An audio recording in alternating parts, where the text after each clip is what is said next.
Yang ketiga itu ada ikhlas khawasil khawas. Nah, bagaimana?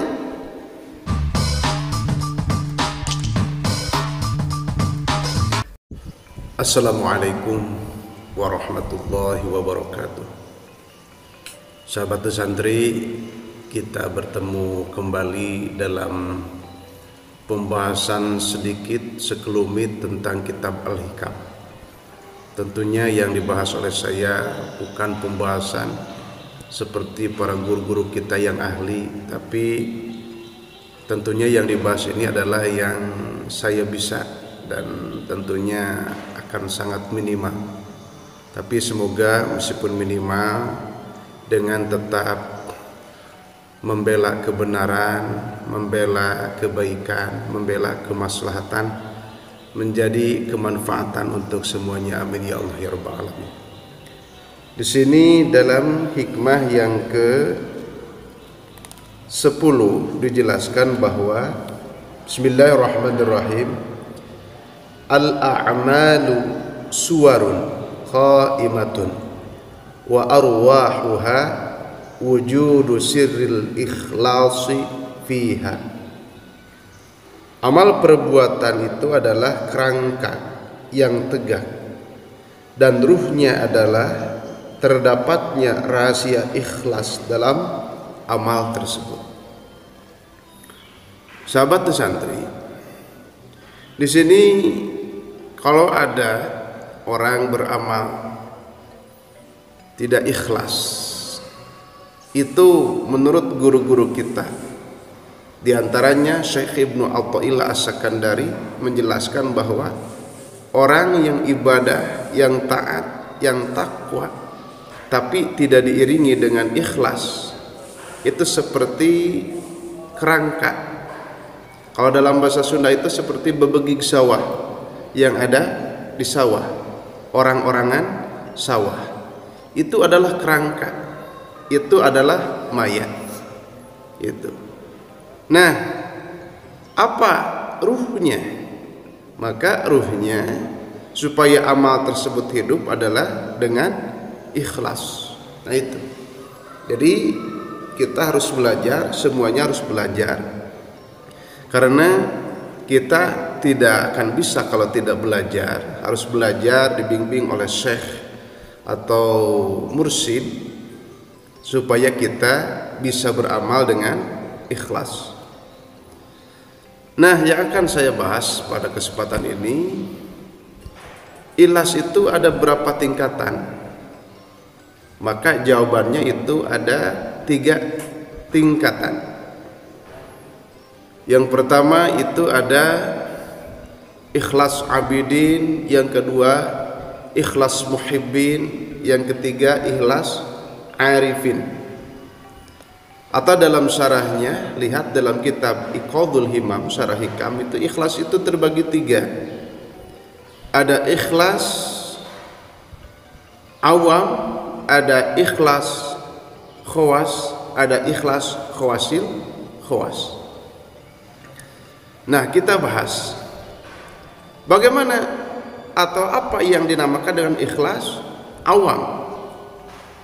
Orang beramal, orang ibadah karena ada pamrih ingin duniawi, ingin kaya, ingin sehat, dan ingin yang lainnya. Nah itu ada pamrih duniawi, ada pamrih ingin diberi oleh Allah di mana?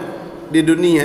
Nah, orang yang ibadah karena ada pamrih duniawi, ingin diberi di dunia, nah ibadahnya seperti itu, maka itu masih dikategorikan ikhlas. Tapi ikhlasnya ikhlas apa? Ikhlas awam. Kalau kata orang itu ikhlasnya orang bodoh, tetapi jangan dikatakan orang bodoh. Orang itu takut tersinggung, orang awam saja. Jadi orang awam itu ibadahnya ada pamrih duniawi, ingin diberi di dunia, itu. Kesehatan, panjang umur, ingin banyak harta, ingin keberkahan, itu tidak salah. Silahkan. Itu juga termasuk kategori ikhlas, tapi namanya ikhlas awam. Nah, jangan dicacat, jangan dihina, itu sudah bagus, tapi perlu ditingkatkan. Coba kita terus latihan tingkatkan dari ikhlas awam kepada ikhlas khawas. Nah, yang bagaimana ikhlas khawas itu? Ikhlas khawas itu ini sudah meningkat, sudah ada peningkatan, ini sudah lebih bagus. Tidak ada pamrih duniawi, tapi ada pamrih akhirat. Semoga dengan ibadah ini nanti diberi surga, diberi bidadari. Nah, umpamanya bisa makan makanan yang ada di surga. Semoga tidak dimasukkan ke neraka. Ada pamrih akhirat, ada pamrih. Tetapi duniawi sudah lewat, tidak ada pamrih duniawi. Ini mah pamrihnya pamrih ukhrawi, ingin diberi di akhirat. Nah, ketika seseorang sudah tidak ada pamrih di dunia, tapi ada pamrih di akhirat, semoga oleh Allah Subhanahu wa taala diberi di akhirat nanti. Nah, itu ikhlasnya ikhlas apa? Ikhlas khawas. Jadi ikhlas khawas ini sudah satu tingkat di atas ikhlas awam. Lebih baik ikhlas khawas daripada ikhlas awam gitu. Ikhlas awam sudah, ikhlas khawas sudah. Yang ketiga itu ada ikhlas khawasil khawas. Nah, bagaimana orang beramalnya dalam ikhlas khawasil khawas itu tanpa pamrih, ibadahnya tanpa pamrih, baik pamrih dunia atau pamrih akhirat, tidak ada. Ibadahnya karena Allah tanpa pamrih. Nah, ketika seseorang sudah mampu dengan ma'rifat hatinya, jiwanya sudah mengenal Allah, hatinya sudah benar-benar mengenal Allah, maka orang dalam beramalnya tidak akan ada pamrih, semata-mata beramal ibadah karena Allah. Nah, ini ikhlas yang paling tinggi. Seseorang beramal beribadah tanpa pamrih, hanya karena Allah. Dalam kata lain, wajhallah atau lillah, karena Allah. Namun di masyarakat di sini suka salah paham. Pak Ustadz, bagaimana kalau saya ikhlas berarti saya tidak akan dapat apa-apa? Itu salah besar. Justru orang yang sudah benar-benar ikhlas karena Allah, Allah Maha mengetahui, Allah Maha baik, Allah mengetahui segalanya. Justru orang yang sudah benar-benar ikhlas, ikhlasnya tingkat tinggi, nanti semuanya akan diberikan oleh Allah kepada orang yang sudah benar ikhlas. Gitu. Jadi jangan berpikir orang yang ikhlas tidak dapat apa-apa.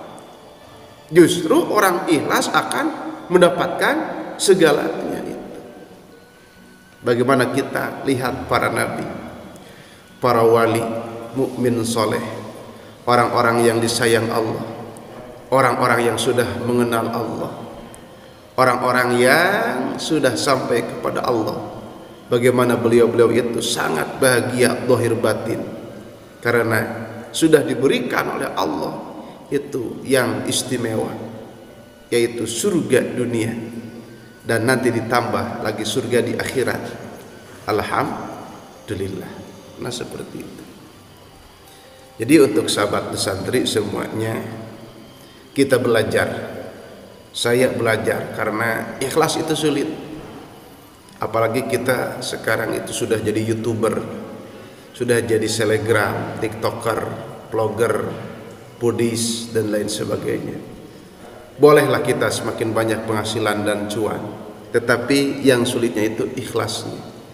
Makanya untuk sahabat santri yang sudah banyak gajinya dan lain sebagainya, jangan merasa bangga dulu. Tetap amal kita itu harus ikhlas. kita harus bisa ikhlas. Di akhirat kita mendapat ridho Allah, mendapat pahala yang luar biasa, mendapatkan barokah di dunia, mendapatkan uang yang halal dan banyak, penghasilan yang halal dan banyak. Tetapi itu semua harus didasari dengan benar dan ikhlas. Itu. Nah, seperti itu. Jadi kesimpulannya, sahabat santri, orang yang beramal tanpa ikhlas itu seperti kerangka. Itu adalah mayat. Itu adalah orang-orang yang di sawah. Makanya untuk menghidupkan amal itu harus ada apa? Ikhlas. Semata-mata ibadahnya karena Allah. Tidak ada motivasi lain. Tidak ada pamrih dunia. Tidak ada pamrih akhirat. Bagaimana kalau orang beribadah ada pamrih dunia? Itu masih dikatakan ikhlas, tapi ikhlas awal. Orang sudah tidak ada pamrih dunia, tetapi dalam ibadahnya ada pamrih akhirat. Itu adalah ikhlas khawas. Nah, yang paling tinggi dalam derajat keikhlasan adalah ikhlas khawasil khawas. Yang bagaimana? Orang beramal tanpa pamrih, semata-mata karena Allah Subhanahu wa ta'ala yang maha sempurna, tidak perlu pakai makhluk lagi. Jangan ada kata kita beramal karena makhluk yang hakikatnya tidak ada. Cukuplah Allah, yang mana Allah itu wa kafa billahi syahida, yang menyaksikan kita, wa kafa billahi alima, yang mengetahui. Cukuplah Allah yang mengetahui kita, wa kafa billahi waliya wa kafa billahi nasira. Cukuplah Allah yang mengurus kita dan penolong kita, dengan tetap kita maksimal dalam syariat, dalam berikhtiar. Tetapi itu semua harus didasari dengan keikhlasan. Sekali lagi, kita tidak akan bisa ikhlas kalau kita tidak belajar. Belajarlah ilmu tasawuf, karena hukumnya itu fardhu ain, itu wajib terhadap setiap individual muslim. Yuk semuanya belajar tasawuf. Jangan berpikir kita nanti belajar tasawuf 40 tahun. Bukan. Belajar tasawuf kita dari kecil, semenjak kecil. Karena dalam merealisasikan keikhlasan tersebut dalam kehidupan itu tidak semudah membalikkan telapak tangan. Tetap harus ada mujahadah, harus ada proses, harus ada kerja keras, sehingga kita diberi rizqul arwah oleh Allah Subhanahu wa ta'ala, yaitu bentuknya keikhlasan. Semoga Allah Subhanahu wa ta'ala menjadikan kita menjadi ahli ibadah dan kita bisa ikhlas dalam ibadah. Amin ya Allah ya rabbal alamin. Sekian, mohon maaf atas segala kekurangan dan kesalahan. Wallahu muwaffiq ila aqwamit thoriq. Wassalamualaikum warahmatullahi wabarakatuh.